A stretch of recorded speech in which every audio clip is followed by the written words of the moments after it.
Hi friends, இன்றைக்கி நம்ம பார்க்க போகிறது என்னென்னு பார்த்தீங்கன்னா, நோன்பு கஞ்சி இப்படி வீட்டில் செய்கிறது அப்படிங்கிறத நம்ம பார்க்க போகிறோம்.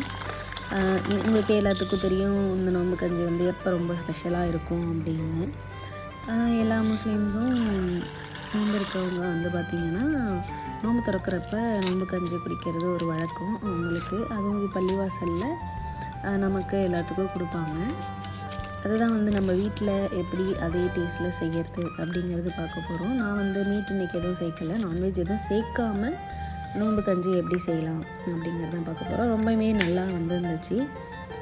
இதுக்கு வந்து தேவையான பொருட்கள் பார்த்திங்க அப்படின்னா, ரைஸு அப்புறம் வந்து பாசிப்பயிறு தான். ரைஸ் வந்து பார்த்துக்கிட்டிங்க அப்படின்னா, ஒன்று பாஸ்மதி ரைஸ் எடுத்துக்கலாம், இல்லை அப்படின்னா ஜீரக சம்பா ரைஸ் எடுத்துக்கலாம், இல்லை பச்சரிசி கூட நம்ம எடுத்துக்கலாம். அந்த ஃப்ளேவர் வந்து இதில் வரும் பார்த்திங்கன்னா, கொஞ்சம் பாஸ்மதி ரைஸ்லேயும் ஜீரக சம்பா ரைஸ்லேயும் வரும்னு நினைக்கிறேன். நான் வந்து ஜீரக சம்பா ரைஸில் வந்து பண்ணியிருந்தேன், ரொம்ப நல்லா வந்துருந்துச்சு. நான் வந்து 2 பேர்த்துக்கு தான் செய்கிறேன். ஒரு கப்பு ரைஸுக்கு வந்து 1/4 கப்பு வந்து பாசிப்பயிறு எடுத்துக்கோங்க.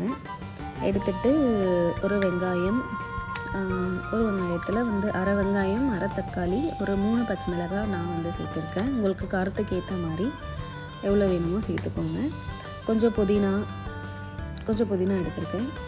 அப்புறம் வந்து ஹோல் ஸ்பைசஸில் பார்த்தீங்க அப்படின்னா, சோம்பு, மிளகு, அப்புறம் வந்து பட்டை, லவங்கம், ஏலக்காய், அப்புறம் வந்து இலை எடுத்துகிட்டு ஒரு வந்து குக்கரில் வந்து எண்ணெய் ஊற்றிட்டு இதெல்லாம் போட்டு பொரிஞ்சதுக்கப்புறம் நீங்கள் வந்து வெங்காயம், தக்காளி, அப்புறம் வந்து கொஞ்சம் புதினா எடுத்து வச்சுக்கணும் இல்லைங்களா, அதையும் போட்டு நல்லா வதக்கணும்.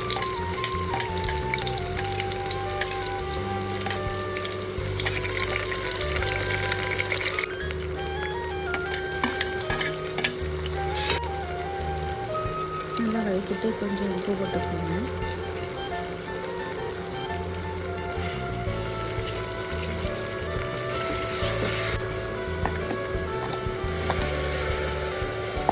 உப்பு போட்டுட்டு நம்ம ஊற வச்சுருந்த ரைஸும் பாசிப்பயிரும் எடுத்து உள்ளே போட்டுடலாம். போட்டுட்டு வந்து பார்த்திங்கன்னா, தண்ணி வந்து கொஞ்சம் நம்ம ரொம்ப தாராளமாக எடுக்கலாம். இப்போ நான் எடுத்ததுக்கு வந்து ஒரு கப் ரைஸுக்கு 2 கப்பு தண்ணி, அப்புறம் பாசிப்பயிறு வந்து பார்த்திங்க அப்படின்னா 1/4 கப்பு தான் எடுத்துருந்தேன். அதுக்கு ஒரு கப்பு கூட சேர்த்துக்கிட்டாலும் 3 டம்ளர் தண்ணி தான் நான் வைக்கணும். ஆனால் நான் வந்து பார்த்திங்கன்னா ஒரு 6 டம்ளர் தண்ணி வச்சுருக்கேன். அது வந்து நல்லா குழஞ்சி வரணும் ரைஸு. 6 டம்ளர் தண்ணி வச்சு ஒரு 4-5 விசில் விட்டுட்டோம் அப்படின்னா நோன்பு கஞ்சி ரெடி ஆகிடுச்சு. ரொம்பவே டேஸ்ட்டாக இருந்துச்சு. நீங்களும் உங்கள் வீட்டில் ட்ரை பண்ணி பாருங்கள். தேங்க்யூ ஃபார் வாட்சிங்.